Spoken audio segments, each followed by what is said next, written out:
공부하는 개미의 주식사냥 일지. 안녕하세요. 사냥개미입니다. 네, 이 시황 영상 또 한번 녹화해보고 있는데, 제가 이제 저녁 시간대에 좀 잘 올려보려고 노력은 하고 있는데, 또 육아하는 아빠다 보니까 요즘 아이들이 또 많이 깨는 시기가 됐나 봐요. 그래서 뭐 이것저것 하다 보니 항상 또 이렇게 새벽에 영상을 업로드를 하게 됩니다. 뭐 양해를 부탁드리고, 어쨌든 내일 시장이나 또 모레 시장, 다음 주 시장에 도움이 될 만한 정보들 위주로 이 녹화 영상에 담고 있으니까 내일 아침에라도 충분히 참고해 보시면 좋을 것 같다라는 생각이 듭니다. 자, 이번 영상은 웰컴 백, 돌아온 외국인 투자자라는 제목으로 또 찍어보고 있는데, 네, 오늘의 시황이나 환율, 유가 한번 알아볼 거고요. 시장 수급이 어땠는지 좀 디테일하게 들여다볼 예정입니다. 자, 그리고 한 주간의 수급이 몰린 종목들 정리하면서 영상 마무리 해보도록 하겠습니다.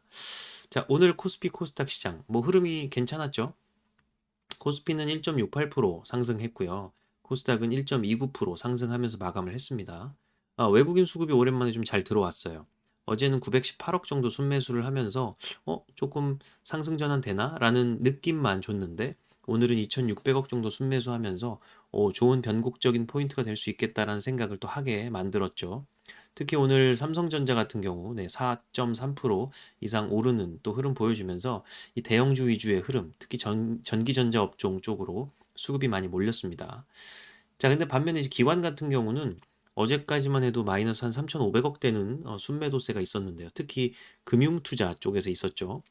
근데 이 금융투자 쪽에서도 사실 좀 애매한 상황이라고 보는 게 배당을 받으려고 12월 27일까지 들어왔다가 12월 28일부터 이제 배당 낙일이 된 이후로 그 권리를 이미 받았기 때문에 필요 없는 물량들을 다시 처분하는 과정에서 누군가는 그 물량들을 받아줘야 이 주가 지수가 버티면서 본인들도 시세 차익까지 얻을 수 있는 또 좋은 흐름이 될 텐데 이 배당 수익을 먹으려고 들어갔다가 이 물량을 던지는 과정에서 네, 시세 차익은커녕 지금 계속 손실을 보고 있는 그러한 과정이 되는 형국인 것 같아요. 이 금융투자 쪽이 던지는 물량을 누군가 받아줄 수급이 없는 또 시장 상황이 좀 냉각돼 있는 상황이기 때문에 더 그렇죠. 뭐 금리도 그렇고 뭐 여러 가지로 지금 경기 침체 이슈도 있고 네, 그런 부분들이 시장을 좀 안 좋게 만들고 있었기 때문에 금융투자 쪽에서도 아주 공격적인 순매도세를 보여주다가 최근 들어서는 또 약간 주춤하는 흐름 보여주고 있는 것 같습니다. 네, 좀 천천히 던져야겠다는 생각을 하는 것 같아요. 그래서 기관의 수급적 흐름 마이너스 2억 네, 상당히 갑자기 줄었죠. 자, 그리고 개인 쪽 보시면 그간 계속 순매수세로 이어지던 흐름이 네, 2,959억 정도로 다시 순매도세로 돌아서면서 결국은 외국인이 매수하고 개인이 팔게 되면 코스피는 이렇게 상승을 하는 모습 보여줍니다. 외국인의 힘이 항상 강하다라는 말씀 드리고 있죠. 자, 그래서 오늘 코스피 코스닥 시장은 요 정도였다라고 한번 알아봤고요. 이어서 이제 환율을 좀 보시죠. 이 환율 같은 경우, 뭐예요? 네, 죄송합니다. 환율 같은 경우가 미국의 이 원달러 환율이 지금 계속 1270원대에서 왔다 갔다 하고 있어요. 지금 계속 결국에는 원화가 강세가 되고 있는 그런 형국으로 계속 이어지고 있는데요.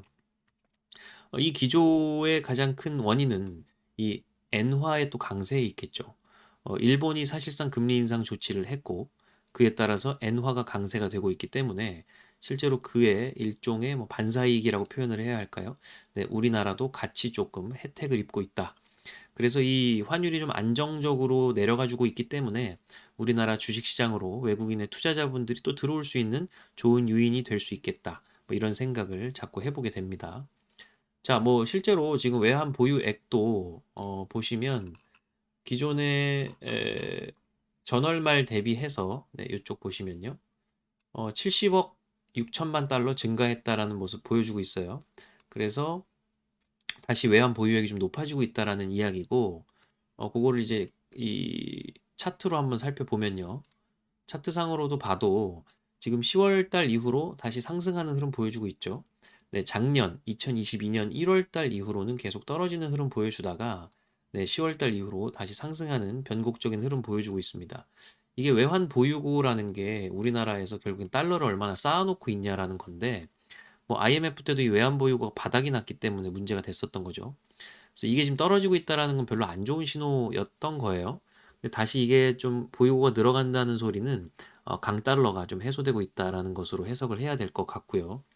실제로 이 한국은행에서도 이렇게 외환 보유고가 자꾸 털려나가는 상황을 뭐 어떻게 잡을 수가 없었던 좀 안타까운 일은 현상은 뭐 그 상황은 이 미국이 공격적으로 금리를 올리게 되면서 현재 미국의 기준금리는 4.5%인데 우리나라 한국은행 금리는 3.25%죠. 사실 이론적으로 봐도 이 미국이라는 더 큰 시장이 네, 금리가 더 낮아야 최소한 그래야 맞을 것 같다라는 생각이 드는데 기형적으로 또 한국 시장이 지금 금리가 낮아요. 그럼 결국엔 돈이라는 거는 금리가 많은 곳, 금리가 높은 곳으로 흘러가겠죠. 예, 왜냐면 어쨌든 빌려주면 이자를 많이 받을 수 있다라고 쉽게 생각할 수 있으니까요.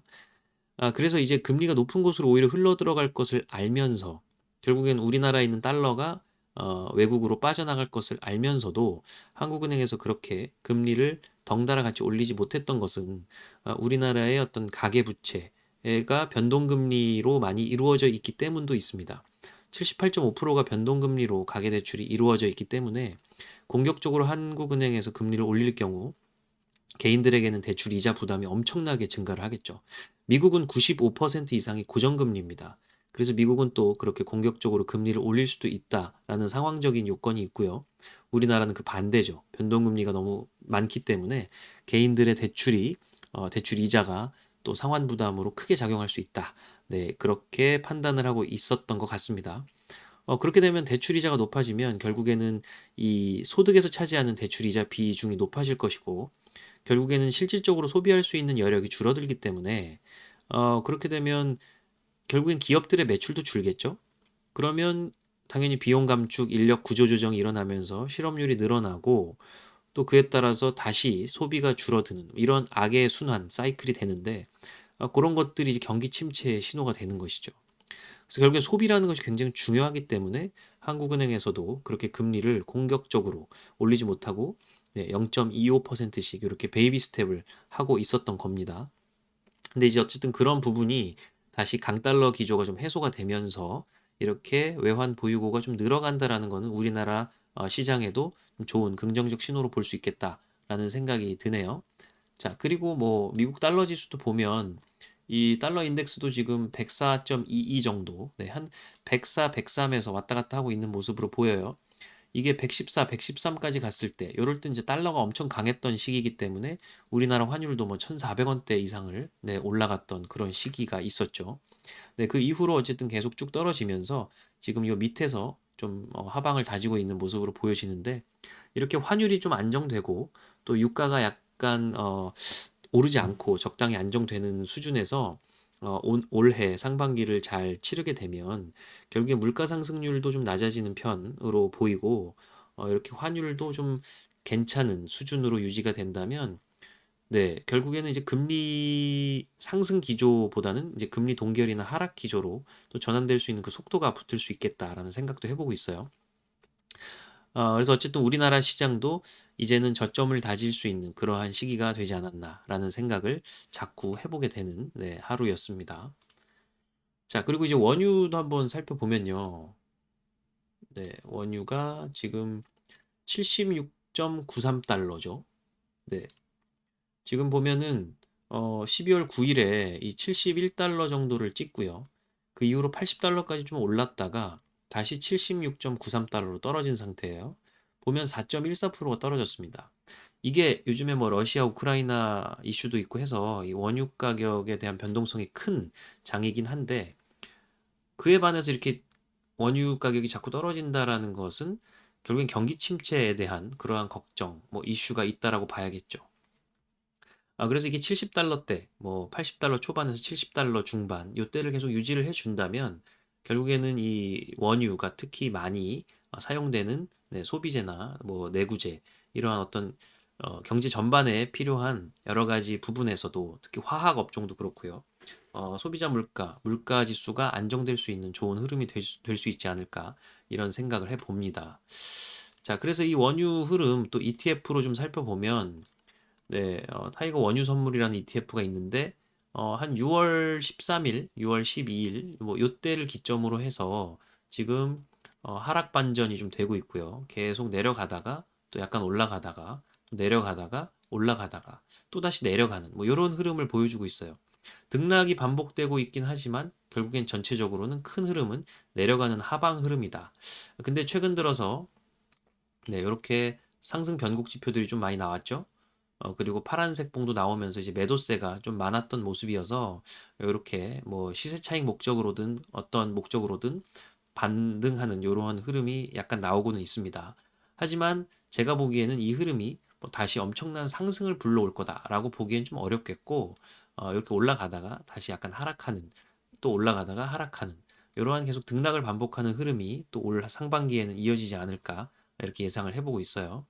자, 그래서 이렇게 원유 ETF로 좀 봤을 때도 여러분들께서도 쉽게 이 원유의 가격 흐름 이런 것들을 이렇게 역사적으로 한번 살펴볼 수 있습니다. 그래서 이렇게 하락 반전, 뭐 상승 반전들 보면서 실제로 원유 가격도 원유라는 것도 상품이기 때문에 이 시장의 흐름을 타는 경향이 있거든요. 이런 사이클도 한번 같이 살펴보시면 좋을 것 같아서 한번 말씀을 드렸습니다. 자, 그리고 시장 수급 한번 보시면 말씀드렸던 대로 네, 외국인의 수급이 좀 강했죠. 근데 특정 전기전자나 제조업 업종에 많이 몰린 모습 보여줬어요. 다른 업종들도 좀 많이 몰렸다면 더 좋았을 텐데 그렇게 되려면 좀 더 외국인들이 돈을 써줘야겠죠. 그래서 오늘이 물론 좋은 흐름이었지만 오늘이 무조건 변곡 포인트다라고 보긴 아직은 조금 시기상조지 않을까 싶고요. 며칠 더 지켜봐야 될 것 같습니다. 그래서 이번 주 그리고 다음 주 정도는 지켜보게 되면 한 2200선, 네, 2200선쯤에서 한번 저점을 좀 다지고 다시 상승하려는 그러한 흐름이 되지 않을까 싶다라는 생각이 듭니다. 그리고 다른 기관들은 뭐 딱히 그렇게 유의미한 흐름은 보이지 않고, 네, 외국인 따라서 뭐 연기금이나 뭐 투신 쪽은 좀 많이 들어왔네요. 그래서 전기전자나 제조업 업종 쪽으로 또 이렇게 흐름들이 들어왔던 모습 보이고 있습니다. 자, 그래서 오늘 시장 수급은 요 정도이고요. 자, 뭐 종합 주가 지수도 한번 보시면 요게 지금 한 7월 달 요쯤부터 또 상승했다가 또 하락해서 9월 말쯤부터 또 상승했다가 지금 또 요렇게 연말을 지나는 지금 시점까지 쭉 하락하는 모습 보여주고 있는데 지금 어제와 오늘 해서 약간 또 상승하는 흐름 나오고 있죠. 자, 이 상황에서 저는 한 2200선 정도를 마지노선으로 보고 있습니다. 한 2150을 또 최종으로 보고 있고요. 그래서 지금이 거의 저점을 다져가는 좋은 시기다라고 보는 게 지금 외국인들의 수급은 사실 7월 달 이후로 계속 괜찮아요. 이렇게 많이 폭락하는 시기에도 외국인들의 매집 물량은 그렇게 크게 빠지진 않았었고 또 지금 이렇게 떨어지는 시기에도 외국인들의 매집 물량은 크게 빠지지 않았었습니다. 최근 들어서 다시 좀 상승하려는 흐름, 이렇게 기울기가 올라가는 모습 보이고 있죠. 그래서 이 매집 수량을 끝까지 한번 잘 추적을 해봐야 됩니다. 외국인들도 결국엔 익절을 하기 위해서 주식을 사겠죠. 네, 누구나 마찬가지겠지만 결국에는 싼 값에 주식을 담을 수 있다, 물량을 담을 수 있다라는 것은 굉장히 중요한 거죠. 이 외국인들의 수급을 잘 따라서 우리 개인들도 어, 본인 포트폴리오에 좋은 주식들을 잘 담아 놓는다면 올 상반기, 하반기에 또 괜찮게 네, 익절할 수 있는 좋은 타이밍을 주지 않을까라는 생각을 자꾸 해보게 됩니다. 자, 그래서 여기까지 한번 종합 주가 지수 또 살펴봤고요. 자, 마지막으로는 한 주간 또 몰렸던 수급 종목들 한번 살펴보면서 끝마칠까 합니다. 우선 여기서 말씀드린 이 종목들 잘 관심 종목에 담아 두시고요. 이게 매일 좀 제가 살펴드릴 텐데 이 종목들이 계속 겹치는 종목들이 보일 거예요. 눈에 띄는 종목이 또 눈에 띄고 그런 종목들은 결국엔 또 기관 세력들, 외국인 수급이 좋다라는 겁니다. 네, 그러한 종목들은 계속 눈여겨 보시다가 뭐 재무제표나 기술적 지표상 들어가기 좋은 타이밍이 됐다 하면 네, 분할 매수적 관점으로 들어가 주시면 좋을 것 같아요. 분할 매수는 무조건 3회에서 5회, 또 많게는 10회 정도를 하는데 뭐 공격적인 투자를 하시겠다고 한 번에 몰빵 투자하는 거 절대 하지 마십시오.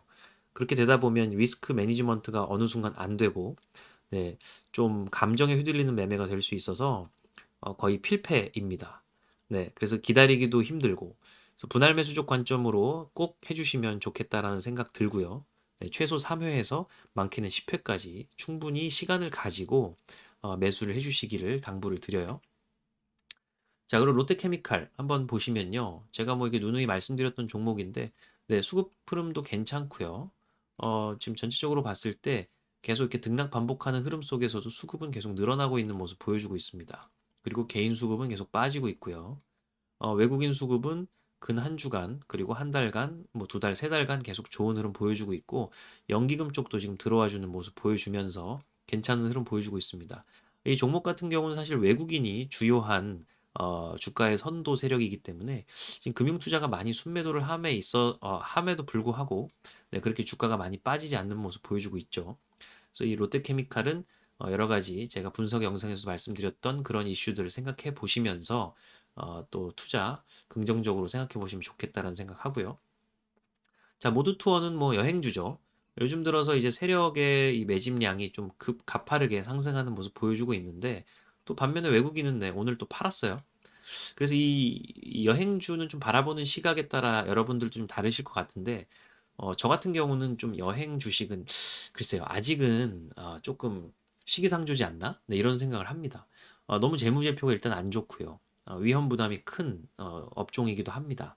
물론 뭐 중국의 리오프닝 소식이 있어서 지금 급반등을 하고 있는 모습이긴 하나 제가 보기엔 이거 이외에도 또 사기 좋은 주식들이 많기 때문에 굳이 네, 여행 주식 쪽으로 리스크를 좀 감수하면서 들어가지는 않아도 될 것 같다라는 생각이 들어요. 뭐 물론 이미 갖고 계신 분들은 네, 갖고 계셔야 되겠지만 신규 매수를 하기에는 조금 저는 네, 개인적으로 조심스럽다라는 그런 생각을 해보고 있습니다. 물론 수급적 흐름 요즘에 뭐 단기적으로 괜찮다고 보여져요. 예, 뭐 보험이나 투신, 연기금, 사모펀드 쪽에서도 계속 수급적 흐름 좋게 들어오고 있고 금융투자도 지금 네, 어제와 오늘 또 순매수세로 돌아서면서 오늘도 네, 이렇게 잘 올라가는 모습 보여줬죠. 3.4%. 어제는 8.6% 올랐어요. 그래서 이틀간에 거의 네, 한 12%가 올랐죠. 그래서 뭐 이때 잘만 들어갔으면 뭐 단기적으로 네, 10% 이상 또 수익을 볼 수 있는 뭐 그러한 흐름으로 보였습니다. 그래서 어쨌든 모두 또 한번 살펴봤고요. 또 SK 하이닉스. 이건 전기전자 업종 오늘 수급이 좋았다고 말씀드렸죠. 뭐 이렇게 공포 지표도 생기고 또 상승 반전 지표도 생기고 그리고 이제 외국인 투자의 흐름이 오늘 상당히 많이 들어왔습니다. 또 보험, 투신, 연기금, 사모펀드도 네, 외국인 투자자에 발맞춰서 같이 움직이는 모습 보여주죠. 금융 투자만 혼자 따로 노네요. 네, 일단 금융 투자 쪽은 신경 안 쓰셔도 될 것 같고 이 외국인이 또 주가를 선도하는 가장 큰 세력이기 때문에 외국인의 수급을 추적하면서 SK 하이닉스도 단기 투자적인 관점으로는 충분히 들어가 볼 수 있는 시점이지 않을까 싶습니다. 저는 뭐 중장기적으로 보면 뭐 이쪽 반도체 업황도 상반기 중에 또 분할 매수를 해야 된다라고 생각을 하고 있기 때문에 네, SK 하이닉스, 뭐 삼성전자 다 좀 긍정적으로 보고 있습니다. 자, 그리고 삼성전기. 네, 요거는 오늘 제가 분석 영상 한번 올려드렸죠. 상당히 기업이 괜찮더라고요. 그래서 지금 이 전체적인 흐름으로 봤을 때도 좀 꽤나 저점에 와 있는 지점이고 또 이렇게 무리지어서 상승 변곡 지표도 많이 생겼던 흐름 보여주고 있고 이때 이후로 지금 외국인 투자자들의 흐름 괜찮습니다. 또 개인 투자자들은 계속 팔고 있는 흐름이라서 더 좋고요. 외국인 수급 너무 좋죠. 네. 한 주간의 수급, 한 달, 두 달, 세 달간의 수급 쭉 보면 외국인들이 계속 순매수하는 모습이고 네, 투신 쪽에서도 지금 계속 순매수가 들어오고 있어요. 연기금도 최근 들어서 또 3영업일 연속 순매수, 사모펀드와 함께 들어오고 있고, 이 삼성전기가 상당히 괜찮습니다. 그래서 또, 제가 올려드렸던 분석 영상 참고해 보셔도 좋을 것 같고요. 내일 또 분석 영상 하나 더 삼성전기 관련해서 올라갈 예정이니까 한번 참고해 봐 주시면 감사하겠습니다. 자, 그리고 그 다음이 네, GS 리테일이죠. 네, 요거는 지금 단기적으로 조금 떨어지고 있는 흐름 보여주고 있는데 요것도 좀 한 121선, 61선 맞고 올라가면 좀 좋을 것 같은데 좀 떨어져서 121선까지 만약에 또 좀 더 눌림을 준다면 단기적인 접근 가능할 것 같습니다. 뭐 단기적으로는 지금 외국인은 이틀 연속 팔고 있기 때문에 지금은 약간 하락하는 흐름으로 보여요. 근데 뭐 어쨌든 리테일 쪽, 네, 유통 소비재 쪽 이런 쪽도 지금 어쨌든 경기 방어주적인 성격도 있고 네, 괜찮은 흐름으로 가고 있는 업종이기 때문에 또 긍정적으로 한번 관심 종목에 담아 두시고 생각을 해봐 주시면 좋을 것 같아요. 네, 뭐 수급적 흐름도 점진적으로 계속 네, 이렇게 좋은 흐름 보여주고 있었기 때문에 네, 이렇게 뭐 상승 변곡이 생긴다던가 기술적으로 좀 더 눌리는 모습이 보이면 단기적으로 한번 접근해 보는 것도 괜찮을 것 같습니다. 자, 그리고 롯데쇼핑도 마찬가지죠. 이것도 지금 수급적 흐름 요즘에 꽤 괜찮았는데, 아, 중장기적으로 봤을 때는 계속 올라가는 흐름 보여주고는 있지만, 최근 들어서는 네, 그렇게까지 수급이 확 몰리는 흐름은 뭐 그렇게까지는 없었어요. 뭐 등락을 반복하고 있는 모습이었죠. 네, 금융투자 쪽은 좀 팔고 있고, 연기금 쪽에서는 계속 사모으고 있는데, 뭐 사실 연기금이 메인 플레이어 는 아니고, 네, 이것도 외국인이 좀 메인 플레이어이기 때문에 그 부분 좀 고려하셔서 접근해야 될 것 같고, 저라면 조금 롯데쇼핑 관망하겠습니다. 자, 그리고 호텔 신라 쪽은 단기간에 좀 많이 올랐어요. 거의 6만 원대에서 지금 8만 원대까지 쫙 올랐는데, 저는 이 호텔 신라도 갖고 있긴 합니다. 네, 그래서 저도 뭐 이 저점에 잡진 못했지만 어쨌든 계속 분할 매수하면서 지금 갖고 있는 상황인데, 뭐 계속적으로 어쨌든 수급적 흐름 나쁘지 않게 이어가고 있어요. 특히 외국인들의 수급 흐름이 너무 괜찮죠?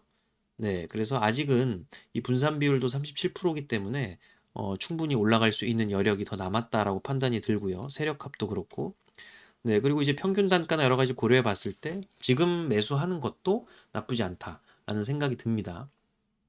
네, 그래서 어찌됐건 이 보험이나 투신 연기금 등 또 금융투자나 이런 다른 세력들도 이 외국인 투자자들의 수급 이 흐름에 또 발맞춰서 함께 올라가 준다면 또 더 큰 상승적 흐름 볼 수 있겠죠. 그래서 호텔 신라는 저는 긍정적으로 생각을 하고 있습니다. 자, 그리고 현대차 한번 보시면 네, 요즘에 또 이제 그 미국의 IRA죠. 네, 인플레이션 뭐 방지법. 그거에 있어서 이 친환경 자동차에 대해서 전기차 보조금 이슈가 있었죠. 어, 한국 자동차에 대해서는 보조금을 안 주겠다라고 발표를 처음엔 했어서 이 현대차가 좀 타격이 있겠다라는 생각에 주가가 좀 빠졌던 흐름이 있었습니다.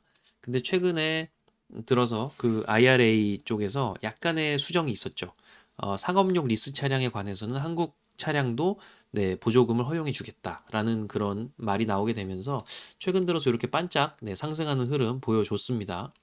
이 현대자동차 같은 경우는 대신에 내년 상반기까지는 좀 이렇게 갑작스러운 반등이 있을 거라고는 예상되진 않아요.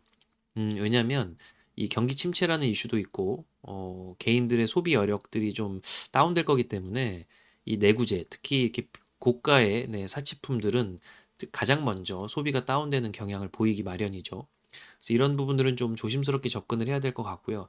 이 완성 차량보다는 결국에는 이 고객을 또 해외로 다변화하고 있는 네, 그러한 완성 차량에 들어가는 부품주 위주로 한번 좀 눈을 돌려서 살펴볼 필요가 있지 않나라는 생각을 해봅니다. 그래서 현대차 물론 지금 들어가기에는 뭐 나쁘지 않은 타이밍 같은데 중장기적으로 봤을 때는 아직 엄청난 상승의 변곡은 좀 퀘스천 마크다 이렇게 생각이 들어요. 그래서 단기적으로 조금 먹고 나오는 정도 수준으로 보기에는 뭐 그래도 네, 이 덩치가 큰 주식이기 때문에 한번 관심 종목에 넣고 지켜봐 주시기 바랍니다. 자, 그리고 한미글로벌. 요거는 단기로 너무 많이 상승했다가 지금 떨어졌죠. 그래서 요거 같은 경우는 지금 최근 단기 흐름은 또 이렇게 외국인 기관이 약간 사 모으는 흐름이 보여요. 요건 좀 이렇게 약간 장난치는 느낌이 듭니다. 그래서 외국인은 계속 사 모으고 있긴 한데, 요게 여기서 또 반짝 잠깐 상승이 있을 것 같다라는 생각은 듭니다.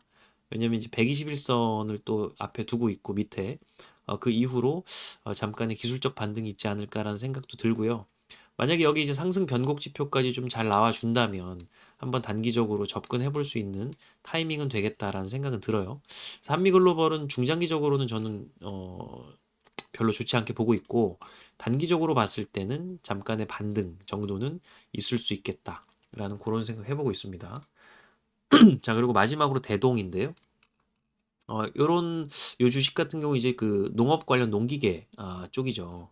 그래서 이제 기계 업종 쪽으로 들어가게 되는데 앞으로는 이제 농업 쪽, 네, 식료품 관련된 쪽, 그런 쪽이 이슈가 될 수밖에 없어요. 곡물 생산량이나 여러 가지들이 날씨나 기후의 영향을 많이 받고 그렇기 때문에 그런 부분들에 있어서 농업 관련된 쪽 주식들도 관심을 가지셔야 될 것 같긴 합니다. 그래서 이제 지금 이제 대동도 좀 수급적 흐름이 괜찮다라는 것으로 걸렸는데 지금 주가가 좀 높은 수준이죠. 네, 이 이후로 그렇게 많이 빠지진 않았기 때문에 더 상승할 수 있는 여력이 어디까지 있을지 그거는 조금 지금 지켜봐야 될 것 같고 지금 들어가기에는 약간은 좀 위험한 포인트가 아닐까 싶어요. 조금 더 떨어지면 네, 그 이후에 다시 한번 이 변곡이 발생하면 그때 눌림 이후에 들어가는 것도 추천합니다. 그래서 일단 오늘 말씀드린 이런 종목들 뭐 수급적 흐름 괜찮고 어쨌든 이 수급적 흐름이 괜찮은 종목들 위주로 다 스크리닝을 한 거니까요. 잘 관심 종목에 등록을 해 놓으시고 여러분들께서도 네, 충분히 한번 참고를 해봐 주시면 좋을 것 같아요. 자, 그래서 계속 눈에 띄는 종목들은 나중에는 뭐 기술적인 부분, 재무적인 부분 판단하셔서 실제로 매수하는 부분까지도 고려를 해보시기 바랍니다. 자, 오늘 시황, 뭐 환율, 유가, 수급, 네, 수급이 몰린 종목들 쭉 얘기했는데 수급 몰린 종목들 말씀드리는데 좀 시간이 걸렸네요. 네, 어찌됐건 여러 가지 말씀드리느라 오늘도 한 25분 넘는 시간 동안 네, 이렇게 혼자 떠들었는데 뭐 좋은 정보가 되셨으면 좋겠고요. 내일도 또 좋은 영상으로 돌아오겠습니다. 도움 되셨다면 구독과 좋아요, 네, 알림 설정 부탁드리고 네, 이상으로 마치도록 하겠습니다. 사냥개미였습니다.